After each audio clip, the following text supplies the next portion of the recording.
I never expected to spend my 68th birthday sleeping in an abandoned garage, surrounded by the scent of motor oil and decades of dust. Yet here I was, fumbling with an unfamiliar key in the dark, tears blurring my vision as my son's words echoed in my mind. "You're just a useless old woman, Mom. What would you even do with a real inheritance?" Dad knew that. My hand trembled as I finally managed to slide the key into the rusted lock. The ancient door groaned in protest as I pushed it open, the beam of my flashlight cutting through decades of darkness. And that's when I saw it. I froze in place, my breath catching as the light revealed what lay inside. This couldn't be possible. This couldn't be what Robert had meant when he left me just a garage in his will. But let me back up. You need to understand how I ended up here, homeless on my birthday, clutching a suitcase containing what remained of my 42-year marriage. The day had started with me standing beside my son in our attorney's office, Jonathan in his perfectly tailored suit, me in the black dress I'd worn to Robert's funeral 3 weeks earlier. Mr. Hoffman, our family attorney for decades, had seemed unusually uncomfortable as he prepared to read Robert's will. "Before I begin," he'd said, adjusting his glasses, "I want to assure you that everything is legally binding and precisely as Mr. Campbell instructed." Looking back, I should have recognized that statement as the warning it was. The reading itself passed in a blur, but certain phrases stood out with devastating clarity.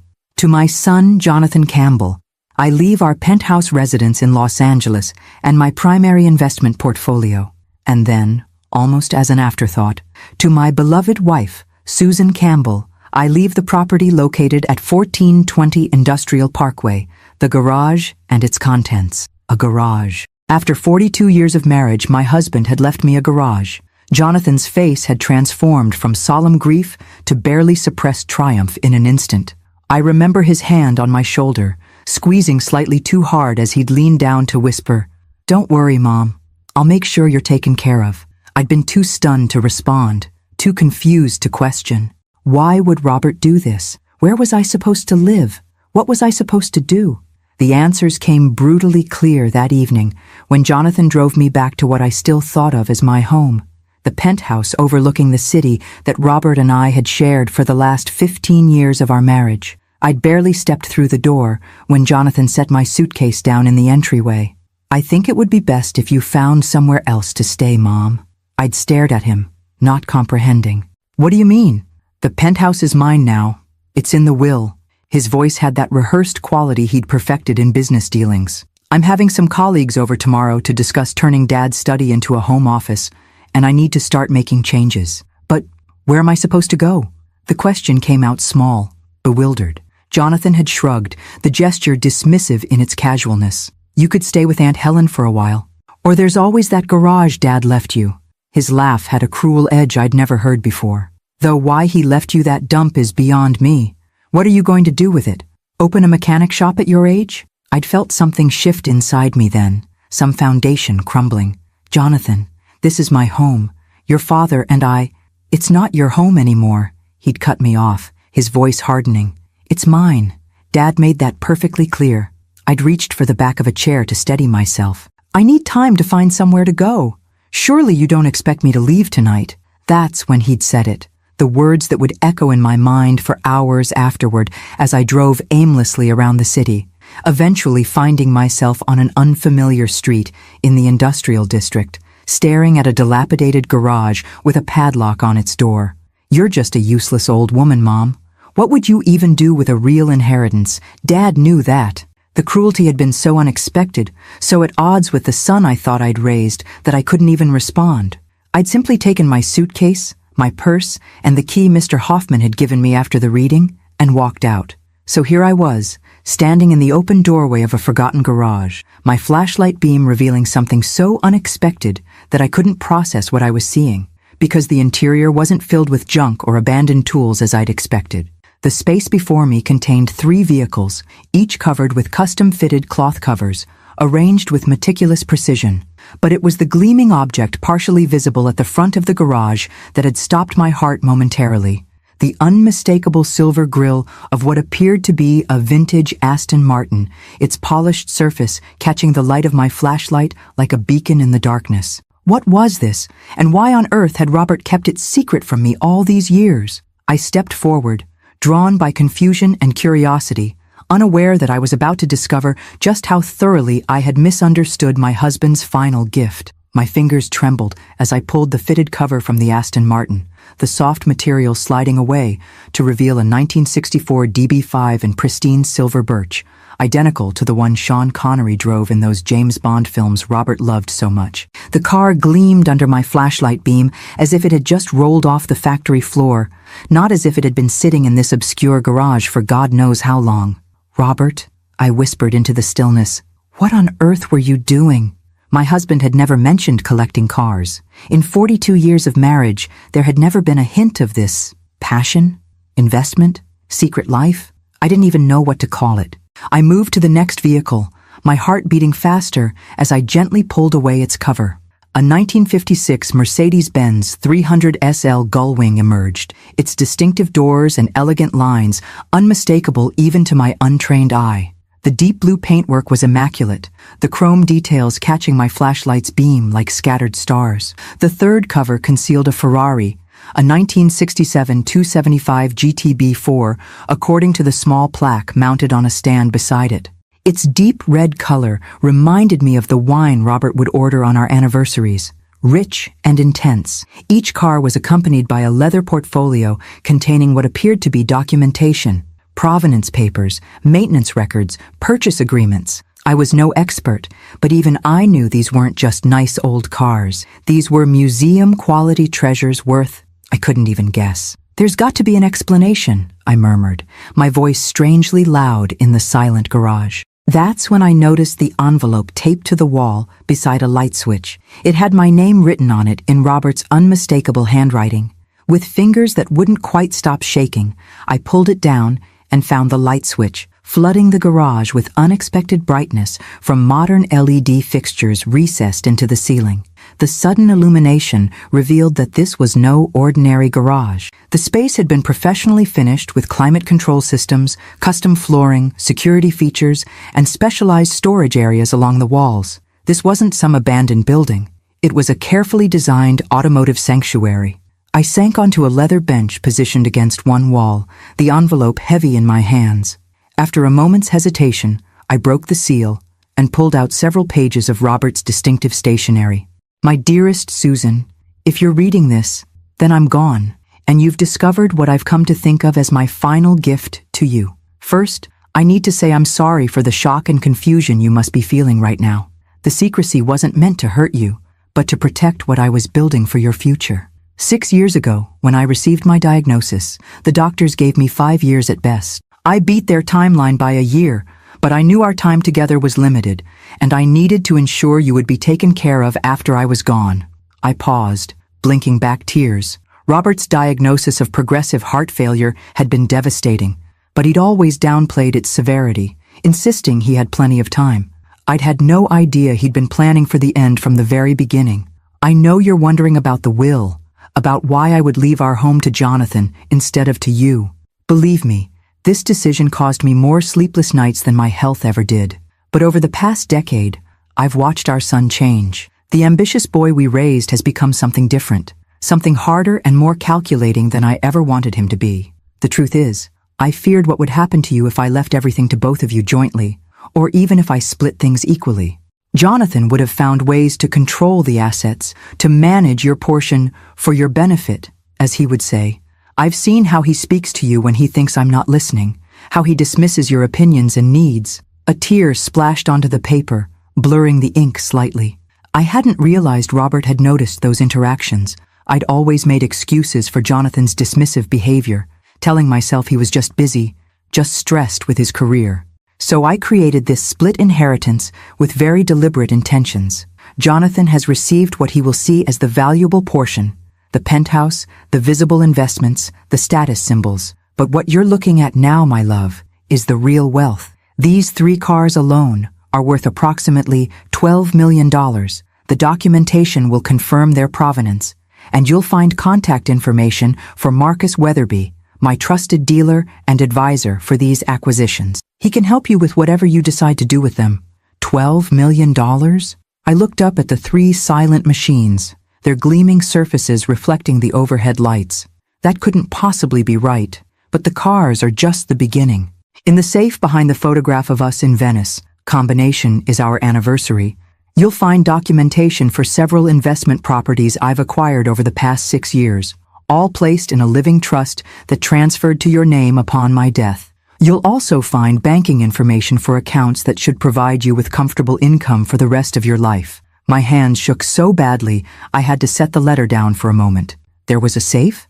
I looked around and spotted the framed photo on the wall, Robert and me on the Rialto Bridge, laughing as a street musician serenaded us during our 35th anniversary trip. I rose unsteadily and moved toward it. The safe opened with a soft click when I entered our anniversary date. Inside, I found a thick portfolio and several USB drives neatly labeled. The top document in the portfolio was titled, Estate of Robert Campbell, Complete Asset Inventory for Susan Campbell.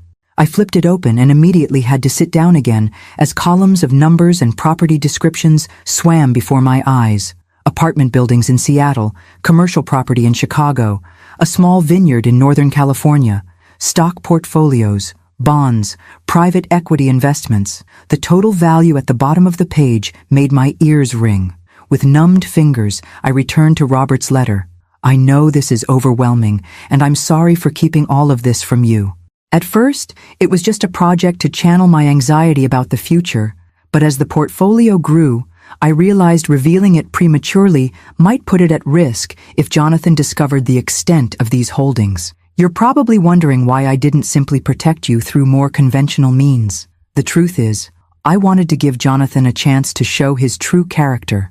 Perhaps, faced with his inheritance and responsibility for you, he would rise to become the man we raised him to be. If he's proven himself worthy, if he's ensured your comfort and security, then perhaps you might choose to share some of this wealth with him. But if he has revealed a different nature, well, then this legacy is your protection against that reality, your independence, your freedom. I had to stop reading again as a sob escaped me. Robert had known. He had anticipated exactly what would happen, had foreseen how Jonathan would react to gaining control of the penthouse. I've always believed that character reveals itself most clearly at moments of inheritance, both what we receive and what we believe we deserve. Jonathan is receiving a test as much as an inheritance. And you, my love, are receiving the means to live the remainder of your life exactly as you choose, beholden to no one. All my love, now and always, Robert. I clutched the letter to my chest, tears flowing freely now. After 42 years of marriage, I thought I had known everything about my husband. Instead, it seemed I was only now discovering the true depth of his love and foresight. As I sat surrounded by millions of dollars worth of automotive art, the irony wasn't lost on me.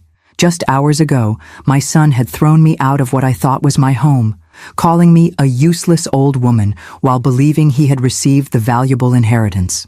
How wrong he had been. About everything. I spent that first night on a leather sofa I discovered in a small adjoining office within the garage complex. It wasn't until morning that I fully appreciated the extent of Robert's preparations. The office contained a compact bathroom with shower, a mini refrigerator stocked with water and basic provisions, and even a small closet with several changes of clothes in my size, tags still attached. My practical husband had anticipated I might need temporary shelter here. Daylight revealed more details I'd missed in my emotional state the night before. The garage wasn't some neglected industrial space, but a meticulously renovated facility with state-of-the-art security, climate control systems, and custom lighting designed to showcase the vehicles. What looked dilapidated from outside was intentional camouflage, concealing the treasures within. After a simple breakfast of granola bars and bottled water, I called the number for Marcus Weatherby that Robert had included in his letter. Despite the early hour, he answered on the second ring. "Mrs. Campbell," he said, his British accent unmistakable. "I've been expecting your call. First, please accept my condolences for your loss. Robert was not just a client, but a friend." "Thank you, Mr. Weatherby," I replied, my voice still rough from crying. "I'm a bit overwhelmed. I only discovered the garage and its contents last night." "Yes, Robert mentioned you wouldn't know until after his passing. I'm happy to answer any questions and assist however I can." Would you like me to come to the garage? 2 hours later, a distinguished man in his 60s arrived in a modest sedan, parking carefully beside my old Toyota. Marcus Weatherby looked exactly as his voice had suggested. Silver-haired, impeccably dressed in a tweed jacket with leather patches at the elbows and carrying a slim leather portfolio. "Mrs. Campbell," he said, extending his hand. "A pleasure to meet you, though I wish it were under happier circumstances." As we settled in the office area with coffee from a thermos he'd brought, Marcus helped me begin to understand the scope of what Robert had created. "Your husband began acquiring these vehicles approximately 6 years ago," he explained, opening his portfolio. He was extraordinarily methodical in his approach. Each purchase was carefully researched for authenticity, provenance, and investment potential. "But why cars?" I asked, still struggling to connect this passion with the husband I thought I'd known completely. "Robert never showed any particular interest in automobiles beyond our regular vehicles." Marcus smiled gently. "He explained that to me once. He said cars were tangible, beautiful assets that brought joy simply by existing. Unlike stocks or bonds, they could be appreciated on multiple levels, as art, as engineering marvels, as historical artifacts, and as financial investments. He wanted to leave you something you could see and touch, not just numbers on a statement." My throat tightened at this insight into Robert's thinking. It was so like him, practical yet deeply thoughtful. "The collection is currently worth approximately $12 million, as Robert indicated in his letter," Marcus continued, "but its value has been increasing steadily. These particular models are considered blue-chip investments in the collector car world." "And what am I supposed to do with them?" I asked, gesturing toward the 3 gleaming vehicles. "Whatever you wish, Mrs. Campbell. You could sell them individually or as a collection. You could maintain them as investments. You could even drive them, though that would affect their value somewhat." He paused, studying me carefully. "There's no rush to decide. Robert paid for secure storage and maintenance for the next 5 years." After Marcus left, promising to return whenever I needed him, I sat in the quiet garage contemplating my situation. Less than 24 hours ago, I'd believed myself to be essentially homeless, cast out by my son and mysteriously disinherited by my husband. Now I was discovering I was a wealthy woman with options I'd never imagined, but I had nowhere to live except this peculiar garage with its hidden amenities. I spent the day going through the portfolio from the safe, gradually comprehending the extent of Robert's secret financial maneuvering. Beyond the cars, he had assembled an impressive collection of income-producing properties and investments, all carefully structured to transfer to me seamlessly upon his death. One document particularly caught my attention: the deed to a modest but lovely cottage in Carmel, a coastal town we had visited several times over the years and always loved. According to the paperwork, Robert had purchased it 4 years ago, fully furnished and ready for occupancy. I had a home. A real home, not just this garage, however valuable its contents. As evening approached, my phone rang, Jonathan's number flashing on the screen. I hesitated, then answered, curious what he might say after our last interaction. "Mom? Where are you?" His voice held irritation rather than concern. "Aunt Helen said you haven't contacted her." "I'm fine, Jonathan," I replied, keeping my tone neutral. "I found somewhere to stay." "Well, I need you to come pick up the rest of your things from the penthouse. I'm having the interior designers start work tomorrow, and they need everything cleared out." No apology. No acknowledgement of his cruelty. Just more demands and dismissal. "I see," I said, a strange calm settling over me. "And when would be convenient for you?" "Tomorrow morning, before 9. I have meetings all day."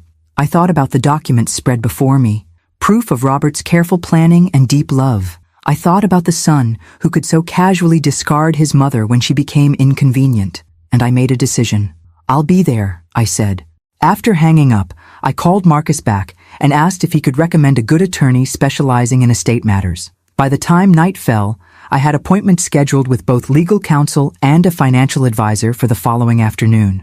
I spent my second night in the garage office more comfortably than the first, my mind no longer reeling with shock, but instead methodically planning my next steps. I thought of Robert, imagining him carefully orchestrating this elaborate protection for me, all while keeping it secret to shield it from Jonathan's potential interference. "You knew him better than I did," I whispered to Robert's memory as I drifted toward sleep, our own son. The realization was painful but clarifying. Robert's unusual will hadn't been a rejection of me, but an act of profound love and foresight. He'd sacrificed having me share in his secret project during his final years to ensure I would be truly independent after he was gone. Tomorrow, I would face Jonathan one more time, collect whatever personal treasures remained in what had been our home, and then begin my new life, one that Robert had carefully crafted for me from the shadows. As I fell asleep, I found myself wondering what expression would cross Jonathan's face if he knew what was housed in the worthless garage he had mocked. But that revelation, if it ever came, would be on my terms and my timeline. For now, I had the advantage of being underestimated, a useless old woman with a secret fortune and a growing determination to honor Robert's final gift by using it wisely. The next morning, I arrived at the penthouse precisely at 8:45, having taken care with my appearance in a way I hadn't bothered with for weeks.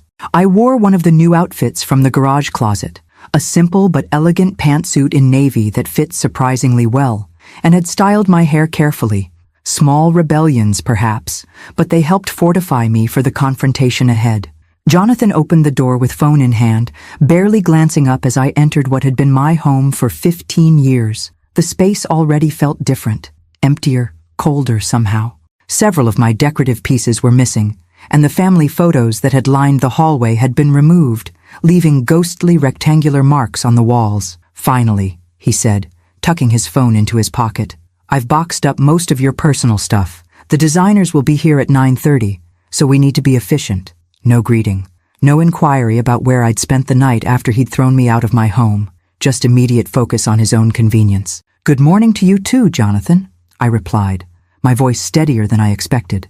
"I see you've already started redecorating." He shrugged, leading me toward the master bedroom where several cardboard boxes sat stacked on what had been my side of the bed. "No point waiting. The place needs a complete update to maximize its value." "Its value?" I echoed. "You're planning to sell it?" "Eventually. It's oversized for one person, and the market's hot right now. I figure I'll renovate, enjoy it for a year or so, then flip it for a substantial profit." The casual dismissal of the home Robert and I had created together stung, but I merely nodded. "I see. And Robert's things?" Jonathan gestured vaguely toward more boxes in the corner. "I kept the Rolex in his cufflink collection.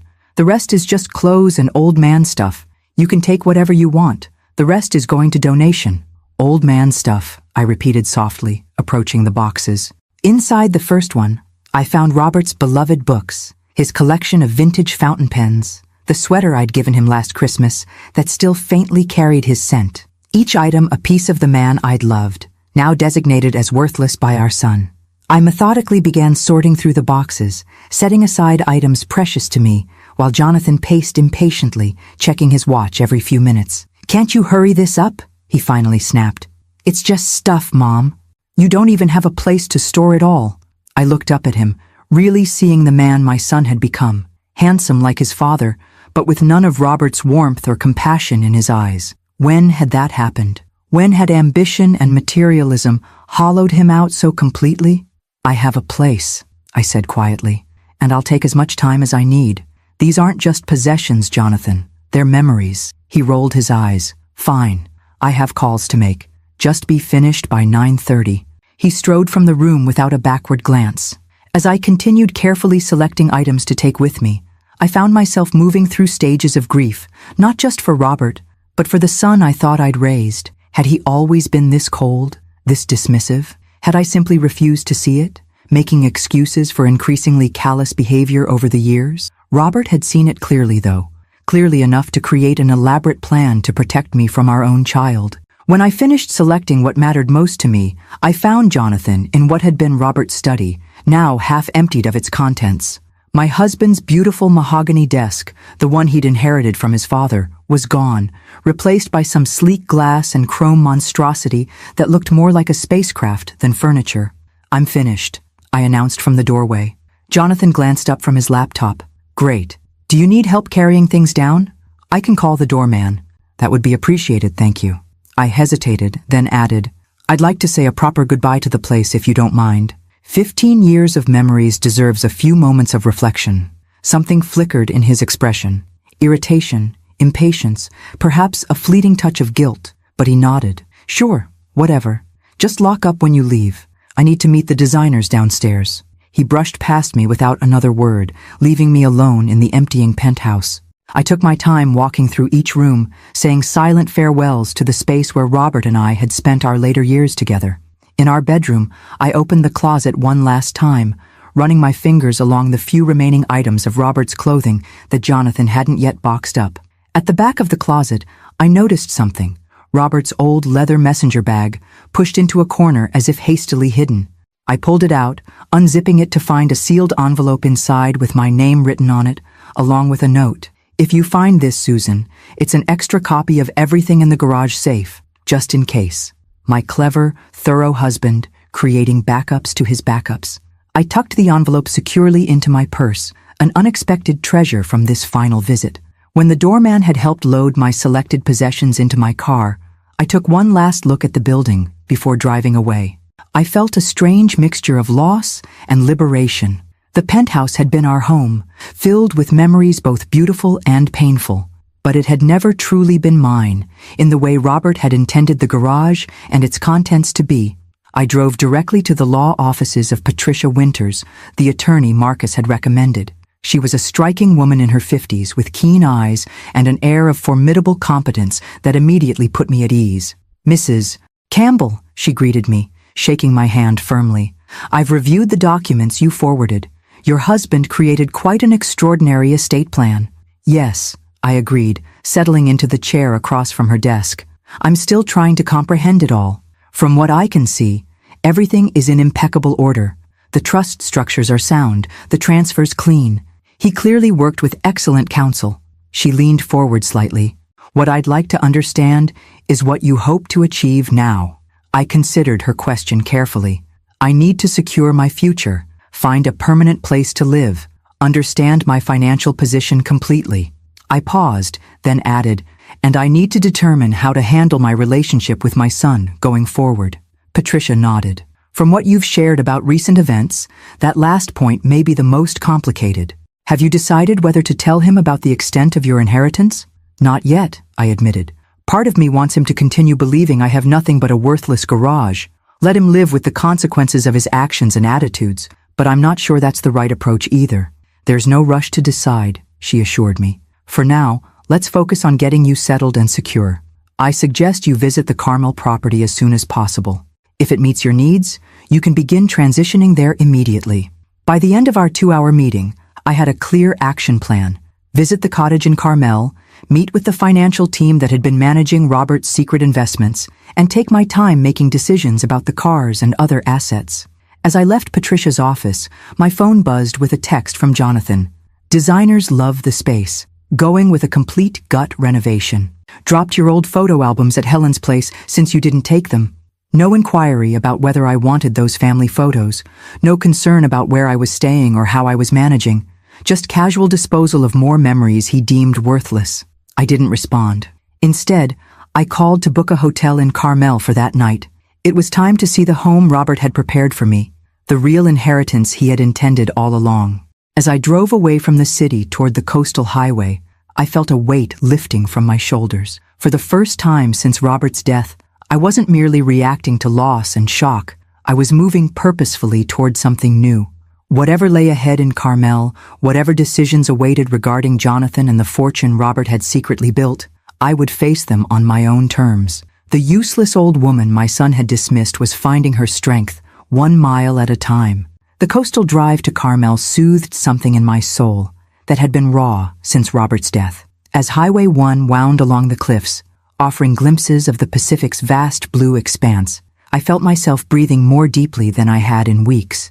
The late afternoon sun cast a golden glow over everything, as if nature itself were welcoming me to this new chapter. I followed the GPS directions through Carmel's charming downtown with its fairy tale cottages and upscale boutiques, then down tree-lined streets, increasingly residential in character. When the navigation announced, "Arriving at destination," I pulled up before a modest stone cottage, partially hidden behind mature cypress trees. The property wasn't large or ostentatious, but it radiated charm and privacy. A natural wood gate led to a flagstone path that wound through a small but beautifully maintained garden. With the key from the document packet, I unlocked the Dutch door and stepped inside. The interior stopped me in my tracks. Every detail seemed chosen specifically with me in mind. The living room featured built-in bookshelves surrounding a stone fireplace, with comfortable seating in the colors and styles I'd always preferred. Natural light poured through multi-paned windows, illuminating hardwood floors covered with hand-woven rugs in subtle patterns. I moved through the space in wonder. The kitchen was updated but traditional, with a small breakfast nook overlooking the garden. The single bedroom was cozy rather than large, but it opened onto a private patio with a glimpse of the ocean between neighboring properties. But it was the small study off the living room that finally broke through my composure. There, above a simple writing desk, hung a painting I recognized instantly, a watercolor of the Venice Canal, where Robert had proposed, created by a street artist all those decades ago. We'd lost the original in a move years before, but here was a perfect replica, as if Robert had commissioned it from my memory.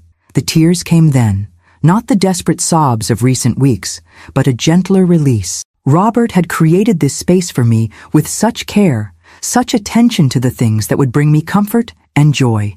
Even in death, he was caring for me in ways I was only beginning to understand. I sank into a window seat cushioned in my favorite shade of blue, watching the last light of day filter through the trees. For the first time since receiving news of the will, I felt truly at home.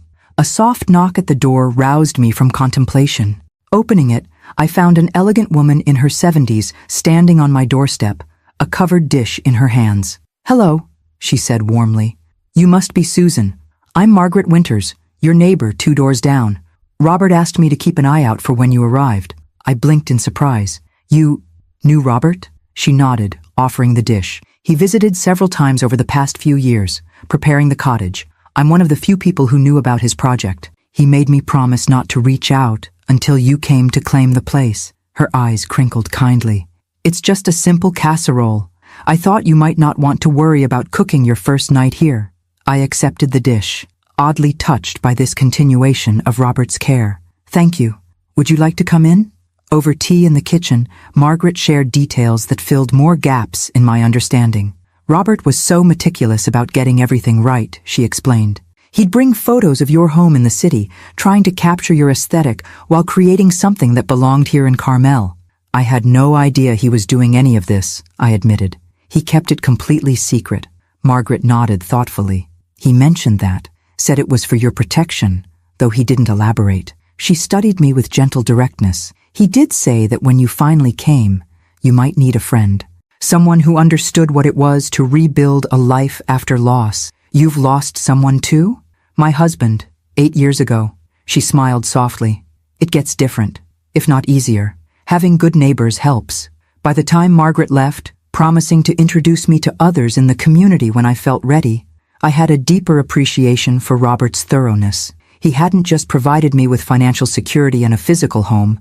He'd thought about my emotional and social needs as well. That night, I slept in the cottage's comfortable bedroom, lulled by the distant sound of waves and the gentle tick of a grandfather clock in the hallway that reminded me of the one in my childhood home.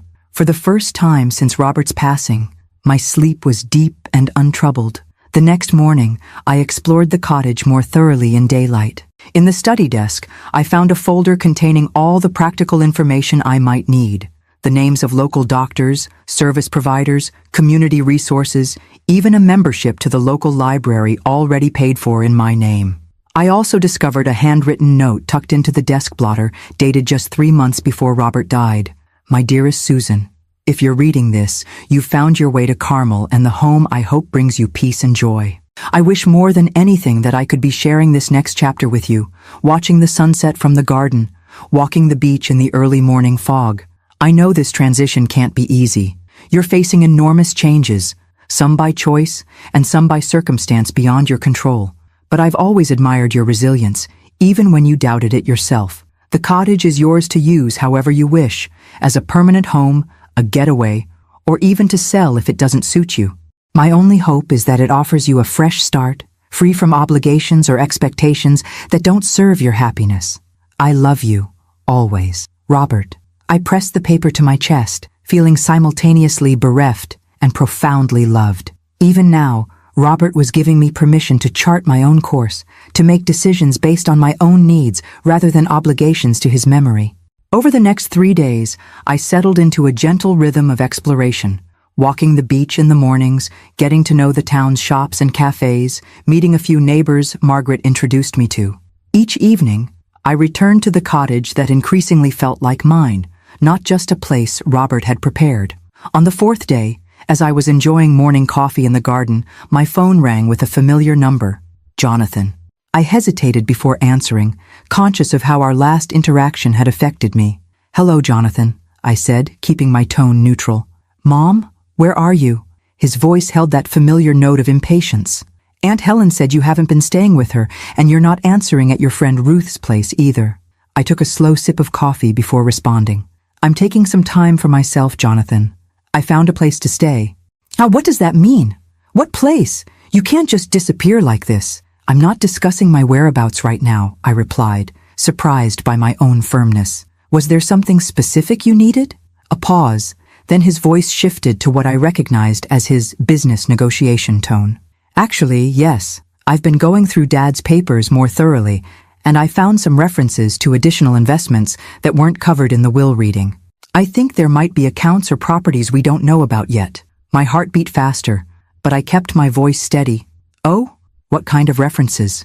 "Nothing specific, just notes about meetings with financial advisors I don't recognize, some cryptic comments about securing future assets. I thought you might know something about it." "Your father handled most of our finances," I said, which was true enough. "If there are additional assets, I'm sure Mr. Hoffman would have mentioned them." "Maybe," Jonathan said, sounding unconvinced. "Listen, when are you coming back to the city? We should discuss this in person. I've got the penthouse torn apart for renovations, but we could meet somewhere." "I'm not sure when I'll be back," I replied honestly. "I need this time away." His frustration was palpable even through the phone.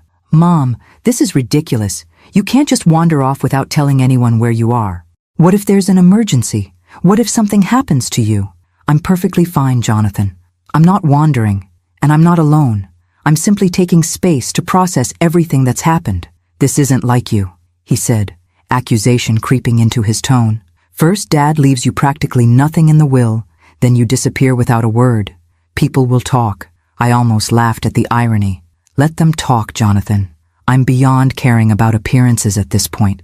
After ending the call with vague assurances that I'd be in touch when I was ready, I sat in the garden considering this new development. Jonathan was getting suspicious, looking for assets he believed were rightfully his. How long before he discovered the truth? And when he did, what would I do? The question Robert had posed in his letter loomed larger with each passing day. Had Jonathan proven himself worthy of sharing in this unexpected wealth? So far, his actions had only confirmed Robert's concerns about his character. But people could change, couldn't they? The son I remembered from years ago, the one with compassion and genuine warmth, was he still in there somewhere, beneath layers of ambition and entitlement? I didn't have answers yet, but for the first time I felt strong enough to wait for them to emerge. The cottage, like Robert's love, had given me not just shelter, but something I'd been missing for too long. The space and security to trust my own judgment again. 2 weeks after settling into the Carmel cottage, I'd established a comfortable routine that felt both novel and natural. Mornings began with coffee in the garden or walks along the beach when fog didn't shroud the coast. Afternoons were dedicated to practical matters, meeting with financial advisors, learning about the properties Robert had acquired, understanding my new circumstances. I'd begun to appreciate the extent of Robert's planning. The cottage was just the most personal aspect of a comprehensive strategy to ensure my independence. The income properties generated substantial monthly revenue, while the investment portfolios were conservatively managed for long-term stability rather than aggressive growth. "Your husband was unusually thorough," remarked Howard Lentz, the financial advisor who had worked secretly with Robert. "Most clients focus primarily on asset accumulation. Robert was equally concerned with creating systems for management that wouldn't burden you with daily decisions unless you wanted that involvement." I was in Howard's Monterey office, reviewing quarterly statements for the various trusts Robert had established. He knew I didn't have his head for financial intricacies, I acknowledged. Howard smiled. He mentioned that.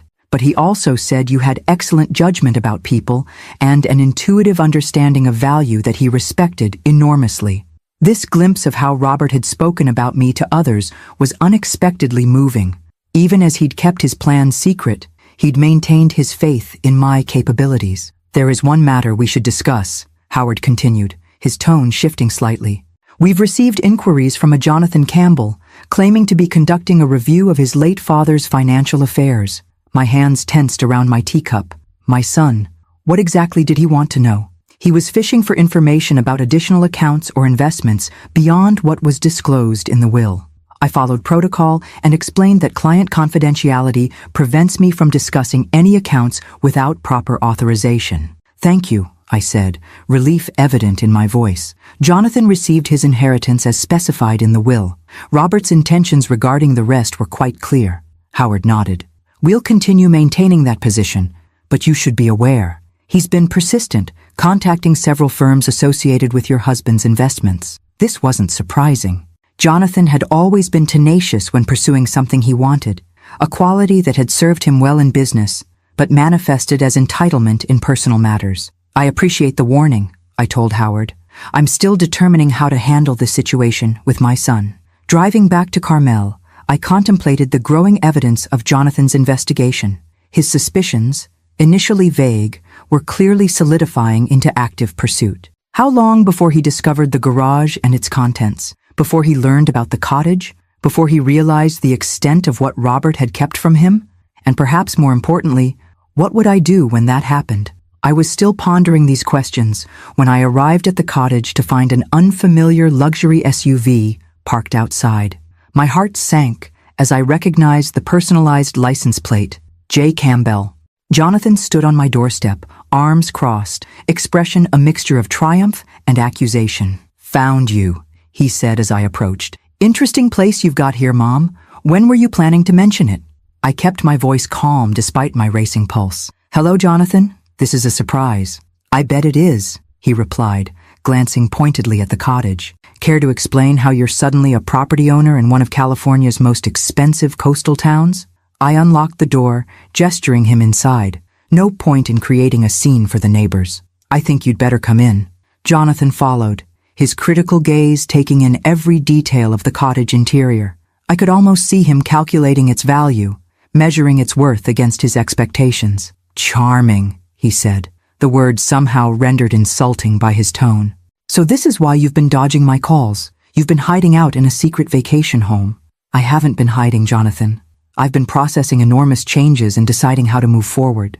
I set my purse down and faced him directly. "How did you find this place?" He smiled without warmth.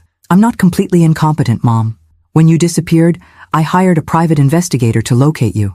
Basic welfare check on an elderly parent who vanished after showing signs of confusion following her husband's death. The calculated manipulation of his approach, casting me as potentially senile to justify invasive investigation, struck like a physical blow. "I see. And this investigator tracked me here." After some effort, yes. The property records were interesting reading. Apparently, Dad purchased this place 4 years ago but kept it out of his regular accounts. Jonathan's eyes narrowed, which made me wonder what else he might have hidden. I moved to the kitchen, filling the kettle for tea, a small action to buy myself time. Robert made his decisions about the will for his own reasons. The cottage was meant to be a surprise. Jonathan followed, leaning against the doorframe. "A surprise," he repeated flatly. "Like that worthless garage in the industrial district? Another one of Dad's surprises?" My hands stilled on the kettle. He knew about the garage. The question was, how much did he know about what it contained? "The garage was part of his estate," I said carefully. "Yes, the mysterious garage that no one could explain." Jonathan's voice hardened. "I visited it yesterday, Mom. Door was locked, but the windows, while dirty, still allowed a peek inside when the light was right." I kept my expression neutral, though my heart hammered painfully. And I saw enough to know there are cars in there. Vintage cars, from what little I could make out. His jaw tightened. "Cars worth significantly more than that penthouse Dad left me. The penthouse that comes with maintenance fees I can barely afford since most of the liquid assets went into trust funds I can't access." So there it was. Jonathan had discovered part of the truth, but not its full extent. He'd seen the cars but likely didn't realize their true value or know about the additional properties and investments. Your father made his choices, Jonathan. The penthouse and investment portfolio he left you are substantial gifts. Gifts? He scoffed. The penthouse needs hundreds of thousands in repairs that I discovered only after starting renovations. The investment portfolio barely covers my existing commitments. Meanwhile, you're living in a Carmel cottage and apparently own a collection of classic cars worth God knows how much. I poured boiling water into the teapot, the familiar ritual steadying my nerves. What exactly do you want from me, Jonathan? The truth would be a start, he replied. Did you know about these secret assets all along? Were you and Dad planning this manipulation of the inheritance? No, I said firmly, meeting his gaze. I knew nothing about the cottage or the garage until after Robert died. I was as surprised as you are now. This admission seemed to catch him off guard. Then why keep it from me these past weeks? Why disappear instead of explaining? Because I needed time to understand it myself, I answered honestly. And because your behavior after the will reading didn't exactly invite confidence or collaboration. He flinched slightly, then recovered. I was upset, finding out Dad had essentially disinherited me in favor of you. Disinherited you? I interrupted, disbelief coloring my voice. He left you a multi-million-dollar penthouse and investment accounts worth millions more. A fraction of what he apparently had hidden away.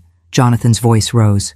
Those cars alone are worth what, Jonathan? I challenged. How would you know their value unless you've been investigating far more thoroughly than you're admitting? He had the grace to look momentarily abashed. I have contacts in the collector car world, made some discreet inquiries based on what little I could see. Of course you did, I murmured, suddenly weary of the deception and counter-deception. Would you like some tea? If we're going to have this conversation, we might as well be civilized about it. This mundane offer seemed to deflate some of his righteous anger.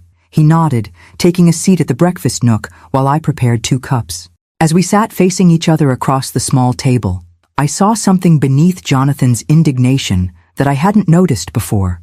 A vulnerability, perhaps even fear. For all his bluster about being cheated out of his rightful inheritance, was there something more fundamental driving his pursuit? Jonathan, I began, my tone gentler. Why does this matter so much to you? You have a successful career, a beautiful home, financial security most people never achieve. What difference does it make if Robert left additional assets to me? He stared into his teacup, avoiding my gaze. It's not about the money. Not really. Then what is it about? When he finally looked up, I glimpsed the child he had once been. Uncertain, seeking approval. It's about what it means. Dad trusted you with these assets, these secrets. He didn't trust me. And there it was, the core wound beneath the entitlement and anger. Not greed, but rejection. In his mind, Robert's careful planning represented not protection for me, but lack of faith in him. Oh, Jonathan, I sighed. It wasn't about trust or lack thereof. Your father was trying to create security for both of us in different ways. By hiding millions in assets from me, his bitterness returned. By leaving you secretly wealthy while making it seem like he'd left you nothing but a worthless garage. I took a careful sip of tea, considering how much to reveal. The moment had come sooner than I'd expected, forcing a decision I wasn't fully prepared to make. How much of Robert's reasoning should I share? How much of the truth could Jonathan bear to hear? The late afternoon light slanted through the cottage windows, casting long shadows across the kitchen table where Jonathan and I sat in uneasy silence. I studied my son's face, the familiar features that echoed Robert's, yet somehow lacked the compassion that had always softened my husband's expression. There's a letter, I said finally, from your father. It explains his decisions more clearly than I could. Jonathan's posture stiffened. A letter? You've had a letter explaining all this and didn't think to share it? It was addressed to me, Jonathan, and given how you treated me after the will reading, I wasn't exactly eager to share something so personal. I met his gaze steadily. You called me a useless old woman and threw me out of my home. His eyes flickered away, a hint of discomfort crossing his face. I was upset. People say things they don't mean when they're emotional. Do they? I asked quietly. Or do moments of high emotion simply reveal what's normally kept hidden? Rather than answering, Jonathan gestured impatiently. This letter, do you have it here? I rose and went to the study, retrieving both Robert's original letter from the garage and the copy I'd found in his messenger bag. Returning to the kitchen, I hesitated before handing him the copy. Before you read this, I want you to understand something. Your father loved you, Jonathan. Nothing in his actions was meant to hurt you, only to protect what he valued. Let me be the judge of that, he replied, taking the letter with barely concealed eagerness. I watched as he read, his expression shifting from anticipation to disbelief to something darker. His hands tightened on the paper, knuckles whitening as he reached the paragraphs addressing Robert's concerns about his character. When he finished, he set the letter down with deliberate care, as if afraid his control might shatter if he moved too quickly. So, he said, his voice dangerously quiet, Dad thought I was what? Too materialistic? Too selfish to be trusted with the family wealth? He was concerned about how your values had changed over time, I corrected gently, and about how you might handle having authority over my financial well-being. And his solution was to deceive me? To create this elaborate scheme making me think I got the valuable inheritance while secretly leaving everything of real worth to you? His voice rose with each question, indignation building. Do you have any idea how humiliating this is? Jonathan, no, he cut me off, standing so abruptly his chair scraped against the floor. You don't get to Jonathan me in that patronizing tone. Not after this. Dad manipulated me, tested me like some lab rat to see if I'd pass his twisted moral examination. I remained seated, refusing to match his emotional escalation. Your father made the best decisions he could based on what he observed over years, not days or weeks. If his assessment seems harsh, perhaps that deserves reflection rather than rejection. He paced the small kitchen, tension radiating from every movement. Reflection? You want me to reflect on being portrayed as some kind of heartless monster in my own father's eyes? That's not what the letter says, I pointed out. It expresses concern about certain tendencies, not a fixed judgment of your entire character. Jonathan stopped pacing to stare at me incredulously. Are you seriously defending this? He left you a fortune while setting me up to reveal my true nature. And apparently, I failed his test spectacularly by expecting to actually receive what the will specified. There was no point arguing about his characterization. In a sense, he wasn't wrong. Robert had indeed created a situation designed to reveal character through action. And Jonathan's actions after the will reading had confirmed rather than disproved his father's concerns. The question now, I said carefully, is where we go from here. He laughed without humor. Where we go? That's simple. As Robert Campbell's son and heir, I have every right to contest this arrangement. Hidden assets, secret trusts, it all smacks of deliberate attempt to circumvent normal inheritance. I had anticipated this reaction. The legal structures your father created are impeccable, Jonathan. The assets were his to distribute as he saw fit, and he did so through proper channels, documented and legitimate. Contesting would be expensive, lengthy, and almost certainly futile. You sound awfully confident for someone who claimed to know nothing about finances, he shot back. I've had several weeks to consult with excellent advisors, I replied evenly. The same ones who helped your father create these arrangements. Jonathan braced his hands against the counter, his back to me. For a long moment, neither of us spoke. When he finally turned, his expression had shifted from anger to calculation, a look I recognized from negotiations I'd witnessed over the years. What if we reached a compromise, he suggested, his tone deliberately reasonable. A more equitable distribution that honors Dad's wishes while acknowledging my position as his son. Surely half of these assets— No, I interrupted, surprising us both with my firmness. I'm not negotiating Robert's final wishes. The assets he left me aren't just about money, Jonathan. They represent his care, his foresight, his desire to ensure I would never be dependent on anyone's goodwill, including yours. So that's it? His voice hardened again. You keep everything, justified by Dad's paranoid suspicions about me? I stood then, meeting him at eye level. What I choose to do with these assets going forward will depend on many factors, but your sense of entitlement to them isn't helping your case. My case? He scoffed. So I'm on trial now too? In a way, yes, I acknowledged, deciding complete honesty was necessary. Your father's letter gave me discretion about sharing these assets with you if you demonstrated certain qualities. Your behavior since his death, particularly toward me, will influence those decisions. The blunt assessment landed like a physical blow. Jonathan stared at me as if seeing a stranger. Perhaps he was. The compliant, accommodating mother he'd taken for granted had been replaced by someone with clear boundaries and expectations. "You can't be serious," he finally managed. "You're actually going to hold Dad's fortune hostage based on whether I pass some subjective character assessment?" "I'm going to honor the spirit of your father's wishes," I corrected, "which included protecting these assets from being squandered or misused." He grabbed his car keys from the table. "This isn't over. Not by a long shot." "Jonathan," I called, as he headed for the door, "before you rush off to consult attorneys, consider something. What if your father was right? What if this inheritance, the visible, prestigious part, was exactly what you needed to recognize certain truths about yourself?" He paused at the threshold, not turning. "Save the philosophical lessons, Mom. I've had enough Campbell family wisdom for one day." After the door slammed behind him, I sank back into my chair, emotional exhaustion washing over me. The confrontation had gone almost exactly as I'd feared, Jonathan focusing entirely on what he perceived as rightfully his, showing no real concern for my welfare or acknowledgement of his previous behavior. Yet beneath his indignation, I'd glimpsed something else, the hurt of a son who felt his father had judged him and found him wanting.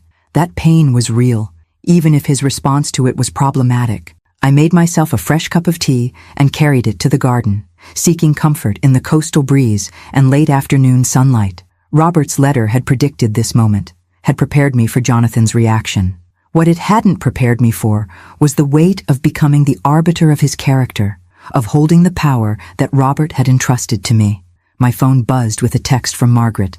"Saw your son leave in quite a hurry. Everything okay? I'm making lasagna if you'd like company tonight." The simple kindness brought unexpected tears to my eyes. "Company would be wonderful," I replied. "It's been a difficult afternoon." As I watched the sun begin its descent toward the Pacific, I contemplated the path ahead. Jonathan would almost certainly consult attorneys, though any legal challenge would ultimately prove futile. The real question was whether this confrontation would drive him further into entitlement and resentment, or whether, as Robert had hoped, it might eventually prompt genuine reflection and growth. Either way, I had decisions to make, about the cars, about the properties, about how much to share with Jonathan, and under what conditions. Robert had given me not just wealth, but responsibility, a final act of faith in my judgment that both honored and burdened me. For now, though, I would have dinner with my new friend.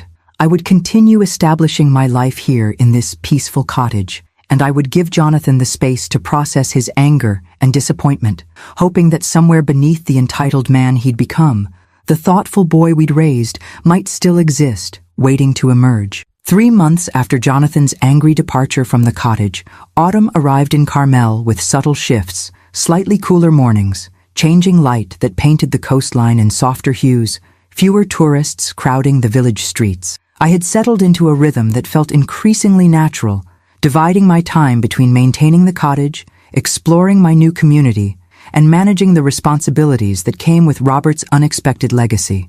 With Patricia Winter's guidance, I'd established a comfortable system for overseeing the various properties and investments. The cars remained in their secure garage, maintained by Marcus Weatherby's team through monthly visits. I'd even driven the Aston Martin once, a tentative journey along the coastal highway that had left me exhilarated and oddly closer to Robert, as if sharing something he had loved. Jonathan and I maintained a strained détente, communicating primarily through formal emails about practical matters. As Patricia had predicted, his initial legal inquiries about contesting the inheritance had fizzled once attorneys confirmed the solidity of Robert's arrangements.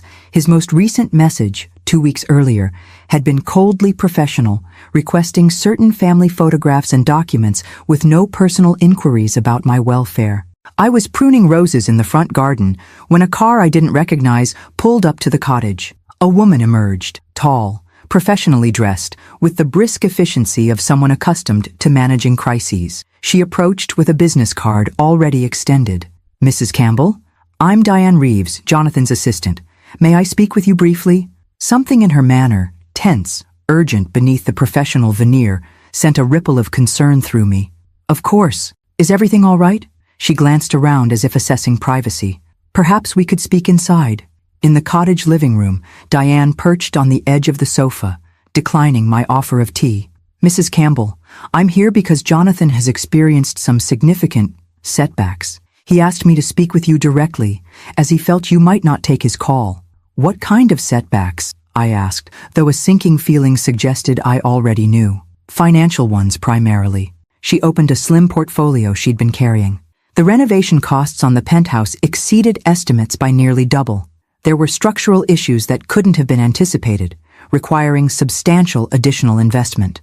I nodded, unsurprised. Robert had mentioned the building's aging infrastructure years ago, though his suggestions about preventative maintenance had been dismissed as unnecessary expense. Simultaneously, Diane continued, Jonathan's primary investment failed. He had committed substantial capital to a development project that encountered regulatory obstacles. The details are complex, but essentially, he's facing significant losses with limited liquid assets to cover them. I see. I kept my expression neutral, though part of me had been anticipating something like this. Jonathan had always pursued aggressive investment strategies, preferring dramatic gains over steady growth. And how does this concern me? Diane shifted uncomfortably. Jonathan is facing potential foreclosure on the penthouse. The renovation loans use the property as collateral, and with the investment failure, he cannot meet the payment schedule. That's unfortunate, I said carefully, but I'm still not clear on why he sent you to me with this information. She met my gaze directly. Mrs. Campbell, to be blunt, Jonathan needs financial assistance. He's aware that you have resources that could help him avoid bankruptcy and losing the penthouse. There it was, the request I'd been expecting since the confrontation 3 months ago. Not an apology, not a reconciliation attempt, but a financial appeal delivered through an intermediary to avoid the humiliation of asking directly. Has Jonathan considered selling the penthouse? I asked. Even partially renovated, it would likely cover his debts. He's explored that option, Diane acknowledged. Unfortunately, in its current state, mid-renovation, the property would sell at a significant loss. Additionally, there are complications with some of the contractors that make a quick sale problematic. Translation: Jonathan had likely alienated the construction team through demanding behavior or payment issues, creating additional obstacles. I appreciate you coming to explain the situation, I said after a moment. Please tell Jonathan I've heard his request and will consider it. Diane looked startled by the non-committal response. Mrs. Campbell, the situation is quite urgent.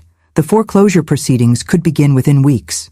I understand, I replied, my tone firm but not unkind. And I'll need time to consider my response. That's all I can offer today. After showing the clearly dissatisfied assistant out, I sat in my garden thinking about Jonathan's predicament. Robert's letter seemed almost prophetic now.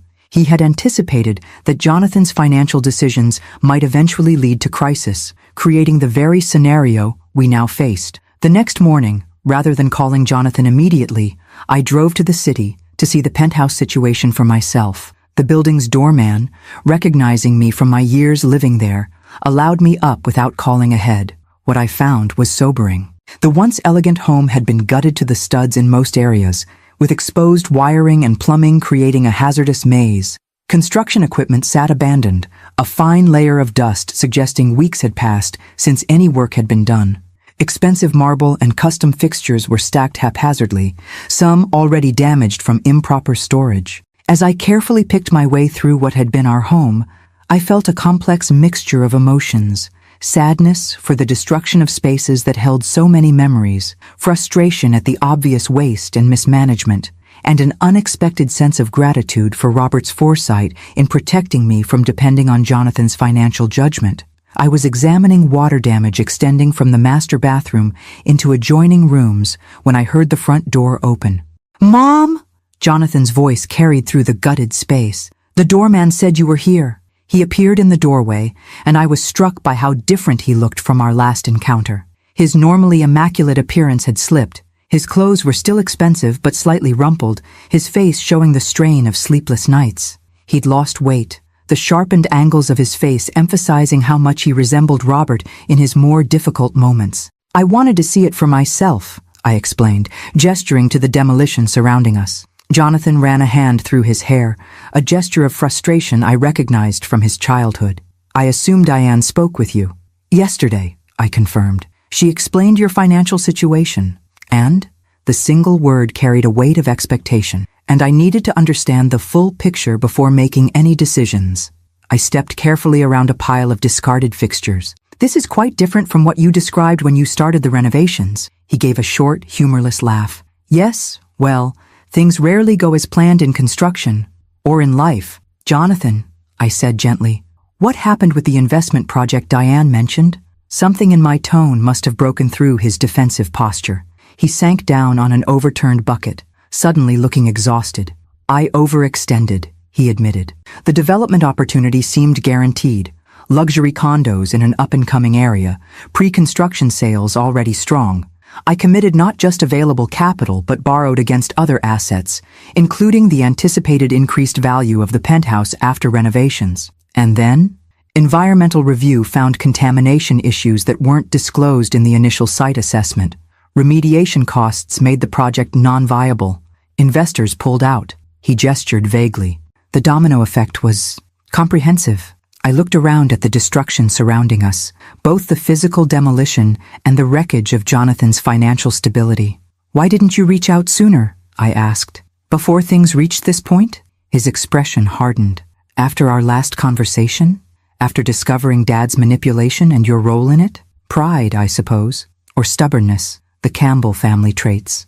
Both powerful motivators, I acknowledged, remembering similar moments of Robert digging in his heels against practical considerations when his pride was at stake. So, Jonathan said after a moment, his attempt at casual inquiry undermined by the tension in his voice. Have you made your decision about helping me? I met his gaze directly. I'm willing to help, Jonathan, but not unconditionally, and not by simply writing a check to cover your debts. Relief and wariness battled in his expression. What conditions? We'll need to discuss that properly, I replied, picking my way back toward the front door. Not here, surrounded by the evidence of hasty decisions. Come to Carmel tomorrow.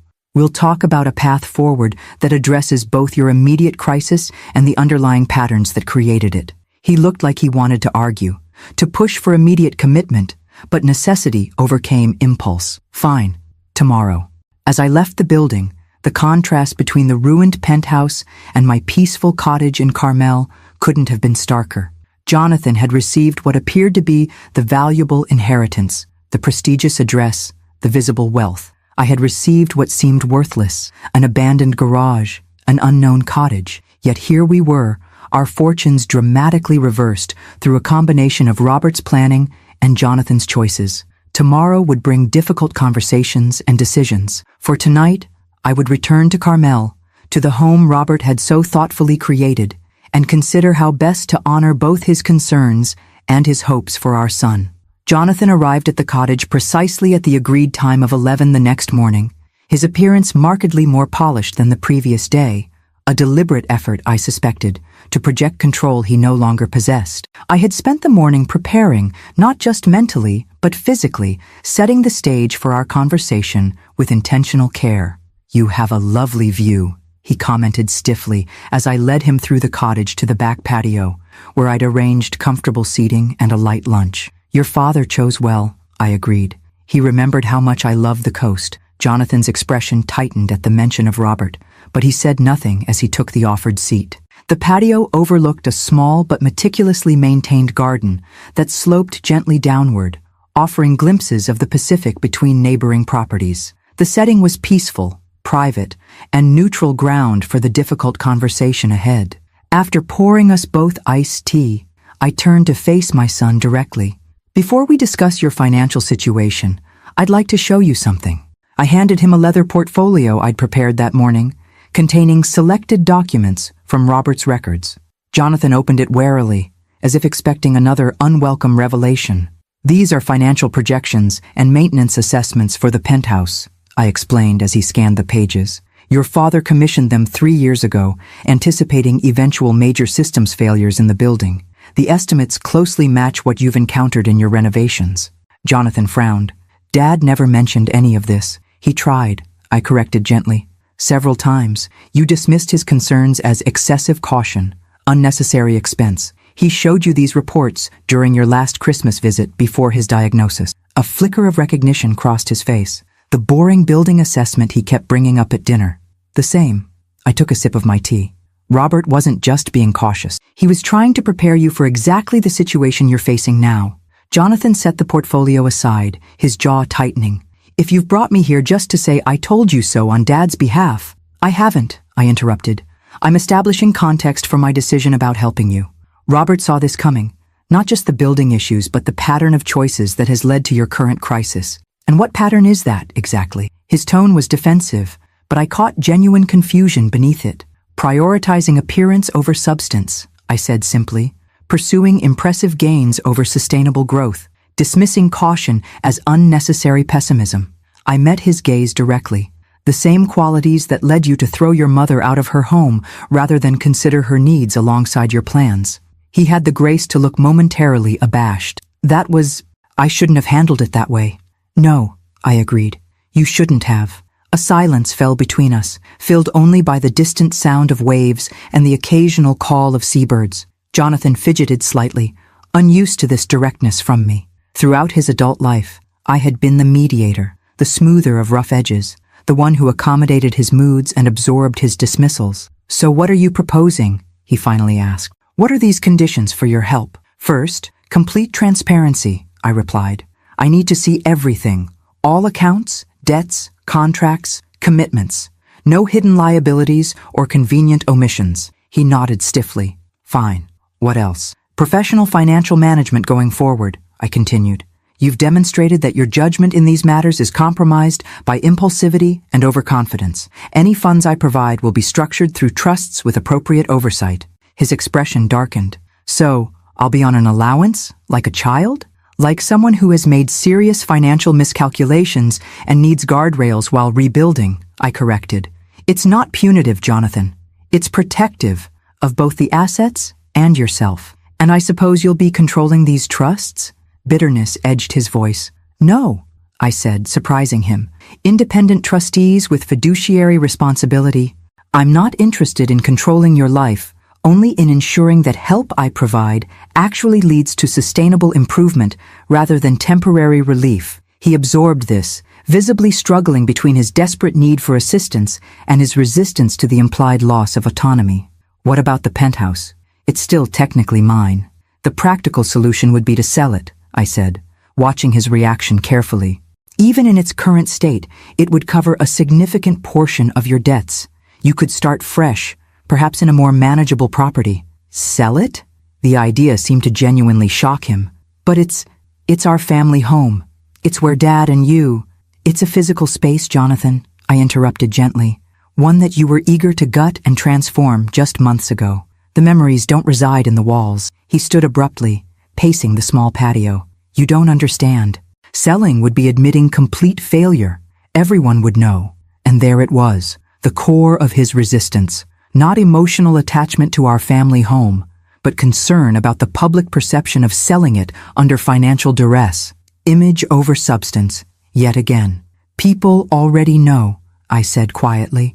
Construction halted months ago. Contractors have filed liens. The financial community discusses these matters. He stopped pacing, shoulders slumping slightly. I've really destroyed everything, haven't I?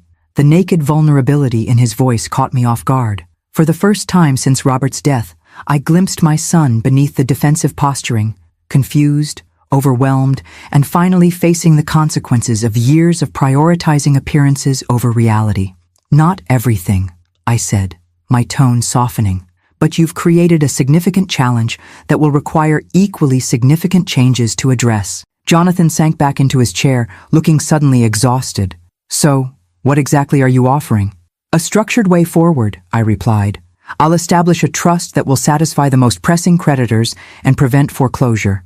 We'll bring in professionals to either complete the renovations appropriately or prepare the penthouse for sale, depending on what makes financial sense after proper assessment. And in return? In return, you agree to financial oversight for a defined period. You work with a counselor on the underlying patterns that created this situation. And I hesitated, then continued firmly. You make amends for how you treated me after your father's death. His eyes snapped to mine. Amends? What does that mean exactly? It means acknowledging the harm done. It means understanding that relationships have consequences just as financial decisions do. I leaned forward slightly. Jonathan, I'm not offering help purely as a financial transaction. I'm offering it as a mother who believes her son can be better than his recent behavior suggests. Something in my words seemed to penetrate the armor he'd maintained throughout our recent interactions. He looked away, blinking rapidly. I didn't mean what I said that day, he said quietly. About you being useless. I was angry and lashing out. Perhaps, I acknowledged, but those words didn't emerge from nowhere. They reflected an attitude toward me, toward older women generally, that you've harbored for some time. He didn't deny it, which represented its own small progress. I need time to think about all this, he finally said. It's a lot to process. Take the time you need, I replied. But remember that your creditors' timelines won't adjust to your contemplation schedule. Some decisions have narrow windows of opportunity. As Jonathan left the cottage an hour later, neither of us had definitive answers about the path forward. I had outlined my offer and conditions. He had neither accepted nor rejected them outright.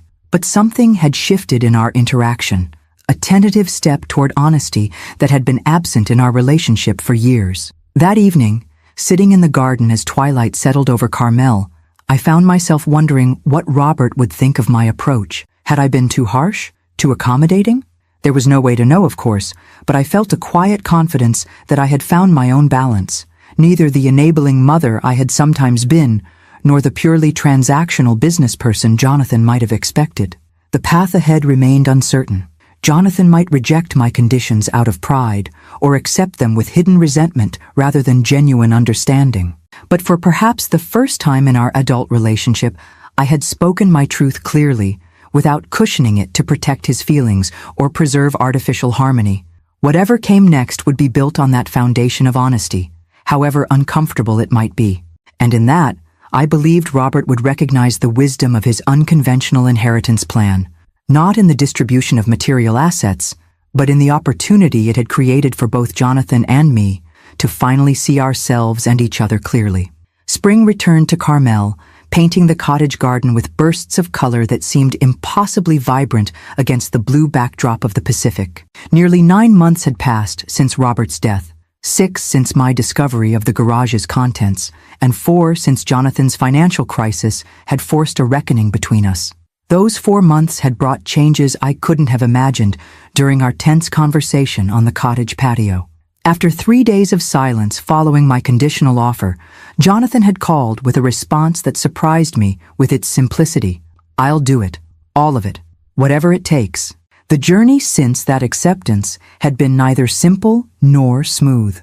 The financial restructuring alone had required weeks of intensive work with accountants and attorneys, uncovering the full extent of Jonathan's financial entanglements, some significantly worse than he had initially disclosed. The penthouse required difficult decisions, ultimately resulting in a compromise, completing essential renovations to make it marketable, then selling it to cover the most pressing debts. More challenging than these practical matters was the emotional work Jonathan had committed to undertaking.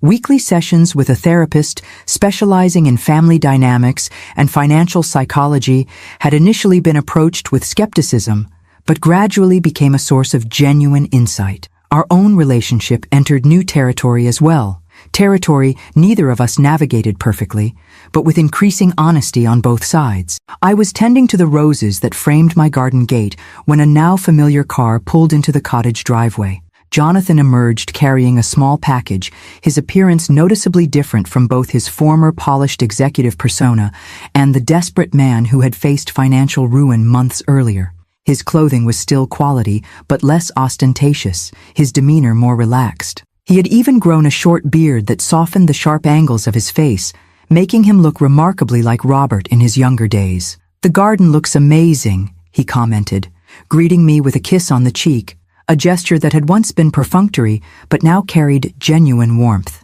"You've really transformed this place, just working with what your father started," I replied, setting aside my gardening tools. "Coffee on the patio?"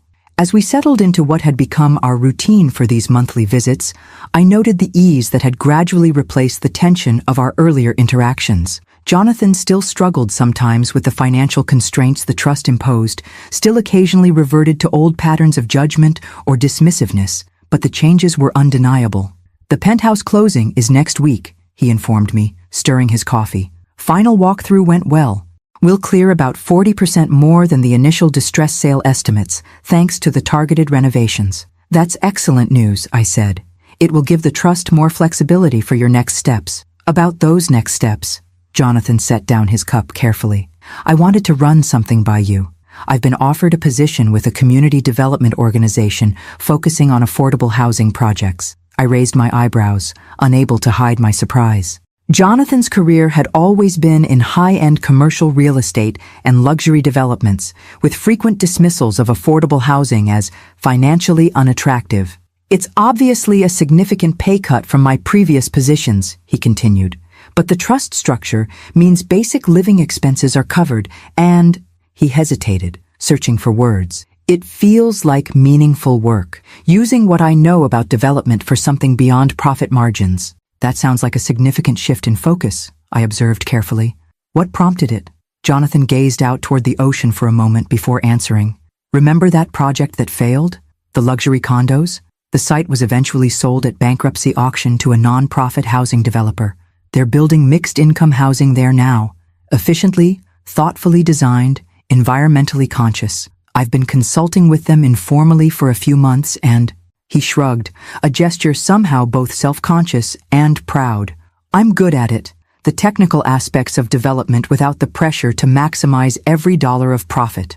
I studied my son's face, noting the genuine animation as he described the project. It sounds like you found something that engages more than just your business acumen. Dad would probably find it ironic, Jonathan acknowledged with a rueful smile. Me ending up working in affordable housing development after years of chasing luxury markets. I think he'd be pleased, I corrected gently. He always admired competence directed toward worthwhile goals. Jonathan nodded, then reached for the package he had brought. Speaking of Dad, that's partly why I brought this. The penthouse clearance uncovered some things I thought you should have. Inside the carefully wrapped package was a small wooden box I recognized immediately. Robert's collection of cufflinks and tie pins, items Jonathan had initially claimed for himself during our rushed clearing of personal effects. I kept these thinking they represented some connection to Dad, Jonathan explained, watching as I opened the box. But I realized recently they were just things. The real connection to him isn't in possessions. Beneath the cufflinks lay something else, a small velvet pouch containing my original wedding band, which I had assumed lost during the penthouse chaos.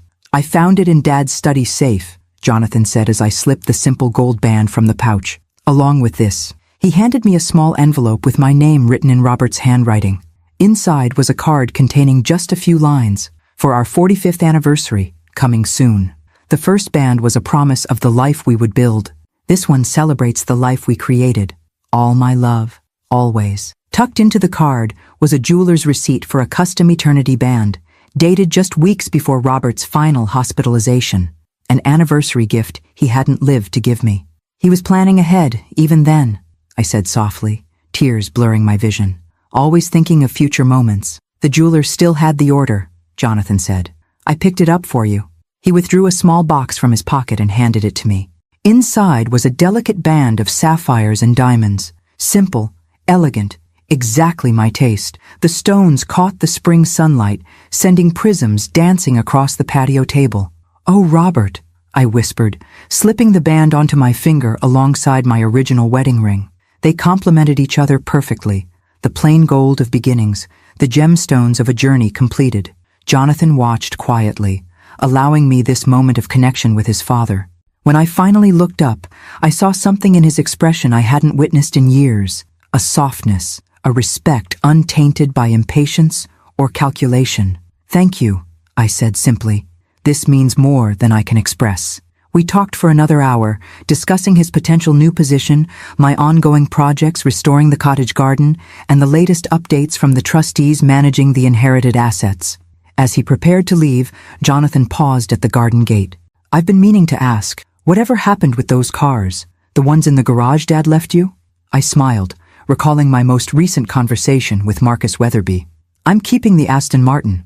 Robert would have loved knowing I occasionally drive it along the coast. The others will be sold, with proceeds divided between a foundation supporting financial education and a trust for your future children, should you have any. Future children, Jonathan repeated thoughtfully.